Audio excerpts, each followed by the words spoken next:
Oh. Oh, ayaw mo? Uy, Han! Good morning! Look, ano, pinapakain ko yung anak natin, si Molly. Smoothie! Wow! Good morning, Han! Hello, Smoothie! Yun, busog na busog yan, oh. Di ba? Di ba? Pogi-pogi ng anak ko. Han, kamusta ka naman dyan, Han? Miss na kita. Sobra. Pero, di bale, Han, 3 weeks na lang, uuwi ka na naman, di ba? Excited na kami ng anak mo. Miss na rin kita, Han. Pero, Han, sasabihin pala ako sa'yo. Ano yun, Han? Bad news eh. Hindi ako makakauwi. Pina-extend kami ng 2 months. Kasi nga yung karyebo ko, nagka-emergency. Kaya sana mapatawad mo ako. Han naman, di ba usapan natin, hindi ka na mag-e-extend? Han, magpapawork ka pa tayo para makabuo na tayo eh. Kaya nga, Han, di ba? Humingi ako ng pasensya. Tsaka, 2 buwan lang naman. Mabilis lang yun. Tsaka babawi naman ako sa'yo eh. Sige, Han. I love you too. Sige, bye-bye. Ingat ka dyan, ha. Bye.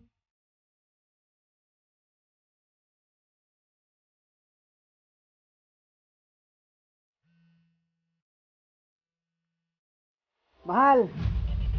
Good morning! Huy, gumising ka na! Good morning, mahal. Kamusta ka dyan? Eto, mahal, di na ako talaga makatulog. Sobrang excited na akong umuwi. 3 weeks na lang, mahal. Oo, mahal. Miss na nga rin kita eh. Naminayos ko tong kwarto kaya nakatulog ako. Tsaka nga pala, mahal, susunduin kita sa airport ha. Tapos ipagluluto kita ng paborito mong kaldereta. Ako, mahal. Siyempre, kailangan mo talaga akong sunduin sa airport. At saka miss na miss ko na rin yung luto mong kaldereta. Iba ka talaga magluto, mahal eh. Alam mo yung feeling na doon ako nahuhumaling sa'yo. Oo naman, mahal, no? Doon ka nga sobrang na-inlove sa akin, di ba? Ganon? May ganon? Sinabi mo pa na talagang sa luto mo talaga ako na, alam mo yun yung parang ganadong-ganado. Siyempre naman, mahal. Hindi lang naman sa luto, mahal. Kundi yung nagluluto na din. Doon kaya ako sabik na sabik. Naku, nang bola ka pa. Uy, sige na, mahal. Bibili pa ako ng bagong bedsheets para maayos naman yung tutulugan natin pag uwi mo. Sige, mahal. At saka mauna na rin ako kasi baka malit ako yun, di ba? So anyways, mahal. Miss na kita. Aking mahal. See you soon, okay? See you, Bye-bye. ma. Ingat ka dyan. I love you. Bye-bye.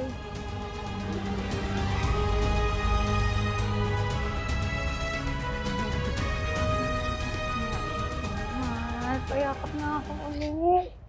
Miss ko talaga ito. 6 na buwan ko rin hinantay ito. Ako din naman, mahal eh. Alam mo naman na nagbabarko ako. Ito yung pinakahihintay kong araw.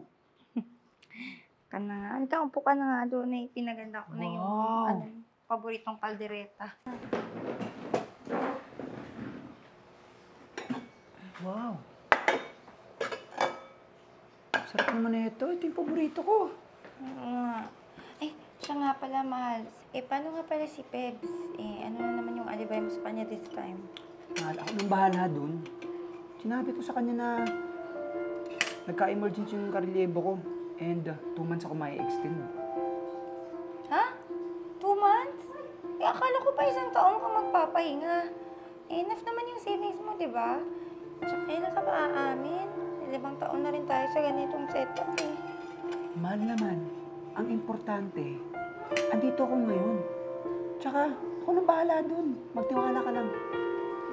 Sige, Ko mahal. ito eh. Sabi mo, ikaw yung bahala ah.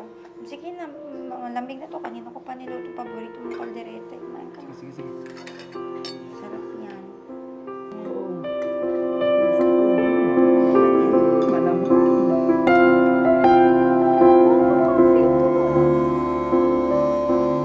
Si yun ah. Asawa yan ni Peps ah. Matawagan nga. Ay, may tumatawag. Sandali lang anak ha. Tita Angela oh. Oh, hello friend. Kamusta? O matutuloy na ba yung kape natin? Oo naman, syempre. Sa Friday, friend. May imimit pa kasi akong client ngayon. Pero friend, may tatanong lang ako. Kamusta si Lance? Nakawin na ba siya?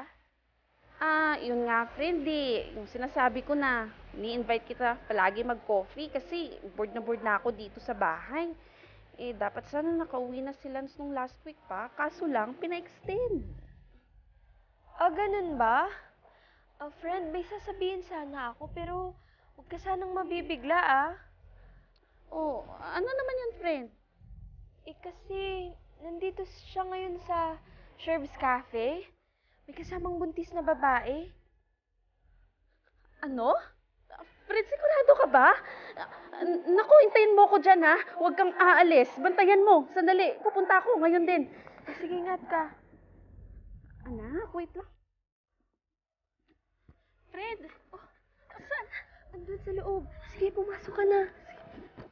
Sarap yung kape mo. Lance? Anong ibig sabihin nito? Peps, huwag dito. Sa labas tayo. Huwag kasi na dito. Hindi. Dito lang tayo, Lance. Dito lang tayo. Kailan ka pa umuwi? Sino buntis na babaeng yan? Anak ko ba yung dinadala niya? Bakit mo ako niloloko, Lance? Oo. Last week pa ako umuwi. At ito si Kai. 5 taon na kami nagsasama. At saka, oo. Anak ko yung dinadala niya. Alam mo, Pebs, matagal ko na gustong sabihin to sa'yo. Naghahanap lang ako ng tempo. Pero ang hirap. Nahihirapan akong sabihin sa'yo yung totoo. At saka yung ari-arian, yung mga pera na nilaan ko sa'yo. Sige, sa'yo na yun. Ito na kasi yung buhay ko ngayon eh. Si Kaina at saka yung anak ko. Kaya sana mapatawad mo ako. Puliya ka! Hayop ka! Sakit-sakit ang ginawa mo sa akin! Bakit mo nagawa sa akin to? Dahil ba hindi kita mabigyan ng anak? Akala ko ba yung workout natin yun, Lance? Tado kang lalaki ka! Sakit-sakit eh!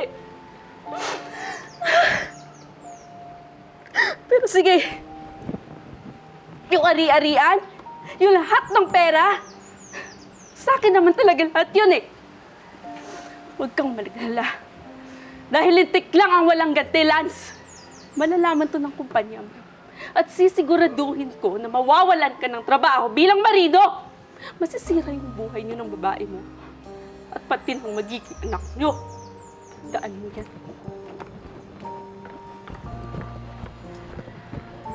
Mahalaga ang pagtitiwala at pagiging tapat sa asawa, pati na rin ang pagtanggap sa responsibilidad ng mga nagawa. Ang pagkakaroon ng mga pangalawang pamilya at pangangaliwa ng isang tao ay nagdudulot ng matinding sakit at pagkasira ng relasyon.